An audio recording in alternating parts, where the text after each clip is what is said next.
मधु कोड़ा की पत्नी चुनाव लड़ रही है और चंपई चचा के महेंद्र सिंह धोनी बाबूलाल सोरेन चुनाव लड़ रहे हैं। इसका क्या मतलब इसका? रघुवर दास 25 साल तक रहे कि नहीं?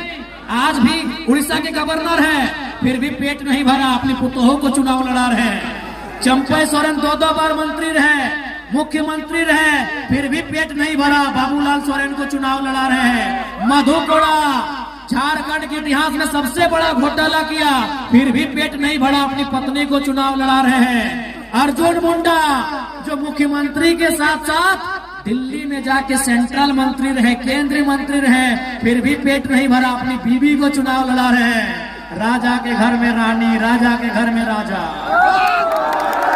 इसीलिए आज जरा महतो और प्रेम मार्डी का जितना जरूरी है, इसीलिए नहीं तो राजा के घर में रानी और जनता के घर में नौकरानी।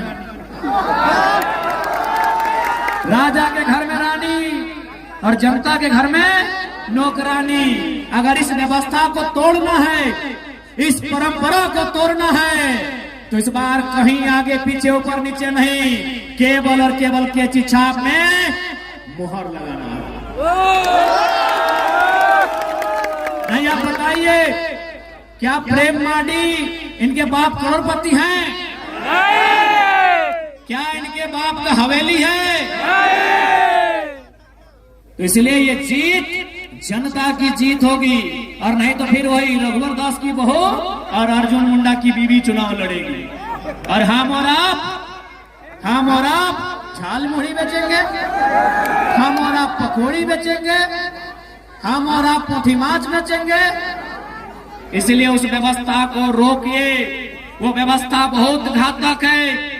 एक ही परिवार से विधायक मंत्री बनने से रोकिए, वो व्यवस्था बहुत घातक है। अगर उस व्यवस्था को नहीं रोकेंगे तो गरीब का बेटा कभी आगे नहीं बढ़ पाएगा। आज पेपर लीक क्यों होता है, किसके लिए होता है, ये आपको भी मालूम है। आपके पढ़ने वाले बच्चों को पेपर लीक की सौगात मिलती है और मुख्यमंत्री की पत्नी को मिलता है। क्या मिला आपके बच्चों को? पेपर लीक मिला। क्या मिला आपके बच्चों को? आंदोलन में लाठियां मिली।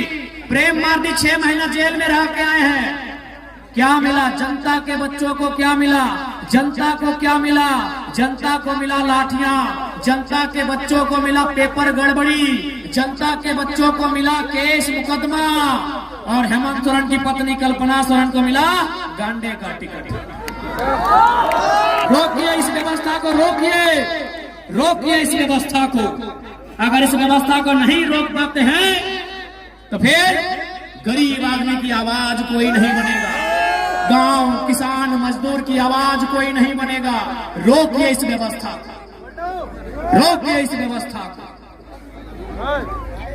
इसलिए आपसे विनती है, इस बार झारखंड में एक ऐसी क्रांति आई है, अगर हम लोग राजनीति में आते हैं, स्थापित हो जाते हैं, तो विश्वास कीजिए जनता का सर कभी झुका हुआ नहीं मिलेगा। चाहे वो थाना रहे या ब्लॉक रहे, चाहे वो थाना रहे, ब्लॉक रहे या टाटा टिस्को का ऑफिस रहे, झारखंडी आंख उठा के उन ऑफिसों में जाएगा, झारखंडी नजर मिला के उन ऑफिसों में जाएगा। इस बात को गारंटी लेते हैं, क्योंकि याद रखिएगा, या तो टाइगर रहेगा या तो झारखंडियों में डर रहेगा, दोनों एक साथ नहीं रहेंगे। यदि हम रहें तो डर को खत्म कर देंगे। जो आज डर है, आज वीडियो के ऑफिस में जाइए तो डर सहमके, आज थाना प्रभारी से मिलिए तो डरते सहमते हुए, आज किसी ऑफिसर से मिलिए तो डरते सहमते आप मिलते हैं। इसलिए अगर जरा महत्व राजनीति में आता है तो डर को दामोदर नदी और स्वर्ण रेखा की नदी में विसर्जन कर दिया। अगर हम जिंदा रहें तो झारखंडियों के चेहरे में डर नहीं रहेगा। हम ना रहे तो बात अलग है, हम ना रहे तो बात अलग है। और है तो आपके डर को खत्म करने आए हैं, हम उस डर को खत्म करने आए हैं जो आज आपने बरसों से एक दास्ता दर्द और उत्पीड़न की जो दास्ता झेली है, उस दास्ता को खत्म करने आए हैं। आज यही गोल्हान, यही जमशेदपुर, यही सरायकेला, एक से बढ़कर एक कल कारखाने, एक से बढ़कर एक कंपनियां, लेकिन झारखंड के बच्चों को क्या मिला? झारखंड के नौजवानों को क्या मिला? झारखंड के रैयतों को क्या मिला? झारखंड के विस्थापितों को क्या मिला? उन्हें केवल और केवल गुलामी की जंजीरें मिली है। और जितनी रेवड़ी की पोस्टें, अरे सुनने में आया रघुवर चाचा 150 को तो अपना खाली गोतिया भैया में नौकरी टाटा में लगा दिए। माननीय रघुवर दास, बताइए, अगर इस व्यवस्था को नहीं रोकेंगे तो कैसे होगा? रघुवर दास सिर्फ अपना आपूस कुटुंब में अपना बच्चा, अपना साली का बच्चा, अपना भौजाई का बच्चा, ऐसे बच्चा चच्चा करते करते 200 लोगों को टाटा में नौकरी दिलाए हमारे पूर्व मुख्यमंत्री। जमीन हमारी गई, खून हमारा बहा, कभी गोवा गोलीकांड में तो कभी सुनील महतो की शहादत के रूप में। गर्दनें हमारी काटी गई और नौकरियां किसी और को बांटी गई। यही झारखंड की सच्चाई है। इसलिए हम लोग यदि आते हैं तो मैनेजमेंट बाप बाप करेगा। हम लोग अगर सत्ता में आते हैं, अगर अधिकारी गलत रहेगा तो कोई बख्शा नहीं जाएगा। इसलिए ये केवल चुनाव नहीं है, ये महज एक पॉलिटिक्स नहीं है, ये एक क्रांति है। और इस क्रांति का आप सभी को साक्षी बनना है। आज क्या नहीं हुआ? आज इसी कोल्हान की बात करें तो जो कंपनियां यहां स्थापित है, आज वो कई करोड़, कई हजार करोड़ की संपत्ति बना ली, लेकिन जिन लोगों ने जमीन दिया है, जिन लोगों ने अपने पूर्वजों की जमीन दिया है, आज वो प्रत्येक दिन 500 रुपए की रोजी नहीं पा रहे हैं। ये सच्चाई है। इसलिए हम लोग अगर आते हैं सत्ता में तो सबसे पहले जो विस्थापन का मामला है, जमीन संबंधित मामला है, उन्हें दुरुस्त किया जाएगा।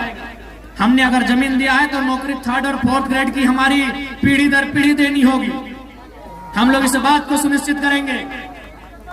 टाटा रहे चाहे टिस्को रहे, उन्हें सीधा जवाब तलब करेंगे। इस बात को हम लोग पूरे तर्क के साथ प्रस्तुत करेंगे कि हमारे पूर्वजों ने आपको जमीन कंपनी फैक्ट्री के लिए दिया है, लैला मजनू का पार्क बनाने के लिए नहीं दिया है। हमारे बाप दादा क्या सोच के जमीन दिया है? ये बोल के जमीन दिया है कि वहां फैक्ट्री लगेगा, जब वहां फैक्ट्री लगेगा वहां काम होगा और हमको वहां नौकरी मिलेगी। हमने आपको यहाँ पार्क बनाने के लिए और स्टेडियम बनाने के लिए जमीन नहीं दिया है। अगर आप काम नहीं कर पाते हैं, हम लोग जमीन वापसी की भी मुहिम चलाएंगे। इसलिए याद रखिएगा, इस बार का चुनाव महज चुनाव नहीं है। इस बार का चुनाव एक क्रांति है। इस बार का चुनाव स्थानीय नीति के लिए, इस बार का चुनाव बेहतर शिक्षा स्वास्थ्य की सुविधा के लिए, इस बार का चुनाव झारखंडियों के हाथों में रोजगार के लिए होगा। इस बात को ध्यान रखना है। नहीं, बताइए, आज इन 24 सालों में जिस झारखंड के पत्तों का दाम मिलता है, कोयला तो छोड़िए दीदी लोग, हम कोयला नगरी से आते हैं, धनबाद से। कोयला तो छोड़िए, आपके यहाँ लोहा, हमारे यहाँ कोयला। कोयला और लोहा तो छोड़िए, हमारे झारखंड में पत्तों का दाम मिलता है ना। इन नीम पत्ते का नहीं बात कर रहे हैं, केंदू पत्ते, चुकरू पत्ते का बात कर रहे हैं। केंदू पत्ते से बीड़ी बनता है, चुकरू पत्ते से घोंग बनता है। झारखंड में पत्तों का पैसा है, और वहां अगर झारखंडियों की दशा ऐसी है तो सवाल सत्ता से होता है। सवाल सत्ता से होता है। आज 24 वर्षों ने इस राज्य को इतना गरीब किया गया, इस राज्य को इतना लूटा गया कि हमारी माएं बहनें 1000 रुपए के लिए लाइन में लग गई। मैया सम्मान योजना के नाम पे 1000 रुपए लाइन लग गई। ये सम्मान नहीं है माताओं, हमारी बहनों, ये सम्मान नहीं है, ये भीख है। जिस दिन कल्पना सोरेन लाइन में लग के 1000 रुपए लेगी, हम मानेंगे सम्मान है। ये भीख है मेरी माताओं, ये सम्मान नहीं है, ये भीख है। 1000 रुपए निर्मल दास ने, बिरसा भगवान ने 1000 रुपए पाने के लिए शहादत दिया था। हमारे पूर्वजों ने 80 साल 90 साल संघर्ष किया 1000 रुपए अकाउंट में लेने के लिए। जल जमीन जंगल पर अपना अधिकार के लिए राज्य जलन हुआ। क्या गलत बोल रहे हैं?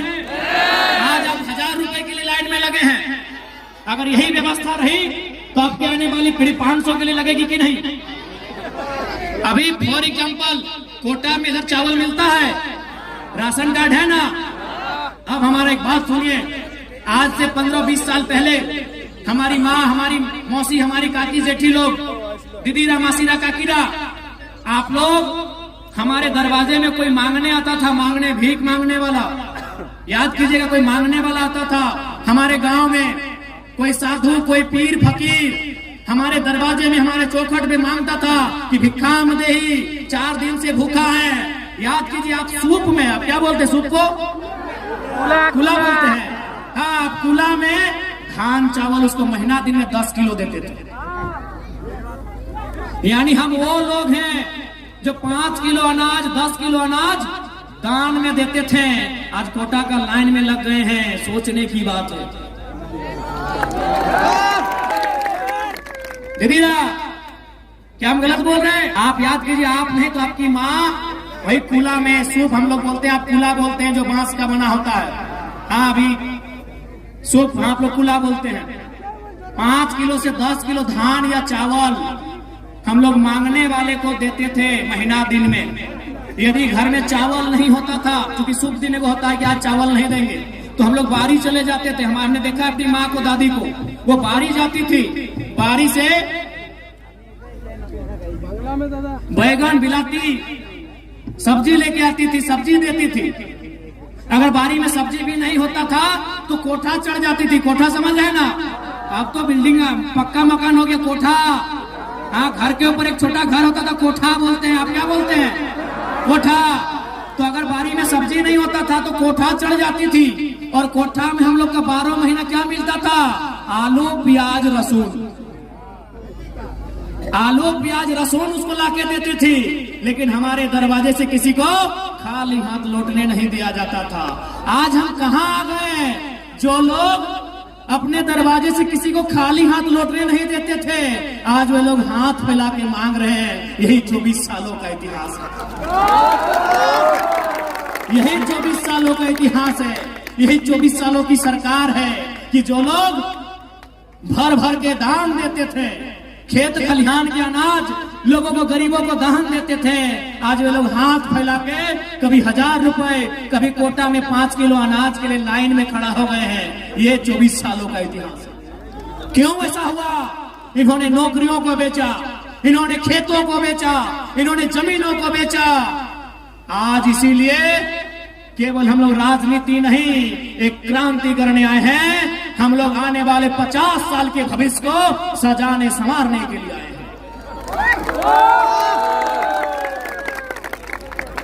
इसलिए और हम लोग एक नई शुरुआत करने आए हैं। क्योंकि अगर कोई गरीब है ना, इसका मतलब कोई बहुत ज्यादा अमीर है। कोई अगर गरीब है, इसका मतलब कोई बहुत ज्यादा अमीर है। कौन? चंपई सोरेन, अर्जुन मुंडा बहुत ज्यादा अमीर है। इसलिए हम लोग एक नया सिस्टम लेके आए हैं कि हमारी पार्टी से कोई भी विधायक बनेंगे, वो 75% अपनी सैलरी, अपनी 75 यानी 100 रुपया में 75 रुपया गांव, गरीब किसान के बच्चों के बेहतर शिक्षा, स्वास्थ्य के लिए दान करेंगे। हमारे पार्टी से यदि कोई विधायक बनते हैं और वो अगर जमशेदपुर से हैं, वो धनबाद में अगर 1 इंच भी जमीन खरीद लिए तो उनको अगली बार टिकट नहीं देंगे। ऐसे झारखंड आगे नहीं बढ़ेगा। बस जिस दिन नेताओं की नीयत साफ हो जाएगी, उस दिन झारखंड आगे बढ़ेगा। झारखंड का सारा खजाना कुछ परिवारों के पास है, चाहे वो हेमंत सोरेन जी का परिवार रहे, सुदेश महतो जी का परिवार रहे, चंपई सोरेन जी का परिवार रहे, या अर्जुन मुंडा जी का परिवार रहे, या मनीष जायसवाल रहे, हर क्या है प्रेमदा,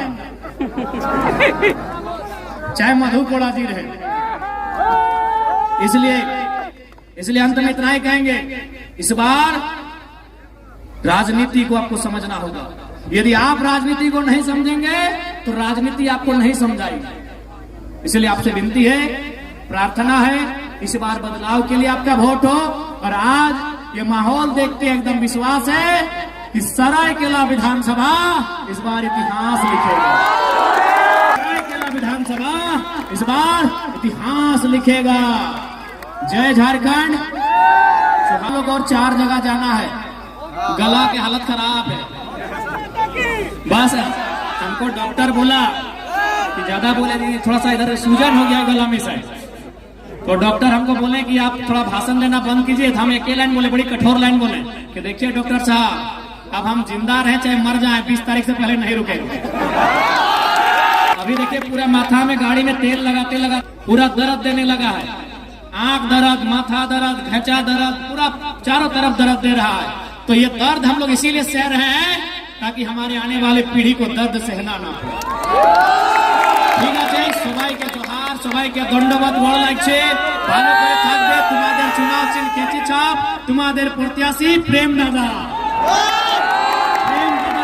जन जन की आवाज पर सबसे तेज रफ्तार। जी हाँ, हर खबर असरदार। मेरे चैनल को करें अभी सब्सक्राइब। 11 वर्षों से बीएनबी पर आपका विश्वास सर चढ़कर बोल रहा है। जी हाँ, तभी तो खबर की सच्चाई को बीएनबी खरे सोने की तरह तोल रहा है। सच की आवाज होगी बुलंद और झूठ का नाव डोलेगा। बेशक आप बने रहें बीएनबी के साथ, क्योंकि बीएनबी सच है तो बोलेगा।